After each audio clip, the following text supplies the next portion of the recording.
the Hebrew and the Greek, to you guys' point, makes a much more beautiful picture about completion or wholeness, right? And now that causes a person to think about it a little bit differently than just performing a bunch of different tasks in a perfect manner, right? Like, I got to do this exactly right. I got to do that exactly right. If I'm going to wash the car, I got to make sure I do it exactly right. If I'm going to do this, no, now it's like, well, what is it that would make me complete?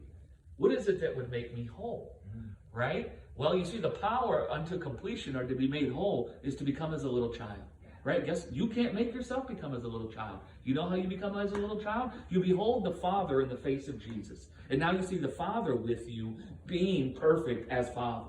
And as you see the Father is perfect, as you see his faithfulness, you become as a little child. You don't have to try to become as a little child, but when you see God with you to care for all your needs, do you know what it purges your conscience from?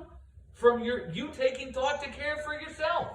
And that's when you become as a little child. You might still be 80 years old, but now you're not walking around thinking about defending your kingdom. You're not walking around thinking about what you need to have life. You're walking around beholding the Father with you, having poured out his life on you in the person of Jesus Christ. And so as you're living as a little child, walking with God, walk before me. Come and walk with me. Walk with God as a little child because he's Father. And as you do that, you will find him producing his life in you. Yes. Right? Which one of the Hebrew words for perfection is consummation. Yeah. You find that dwelling in this perfect state as a little child with the Father, the union that you just read, that consummates, right? God's eternal purpose inside of you. Yes. Right? It brings about the perfection of life, right? Or justification of life. Right. Yeah, and it's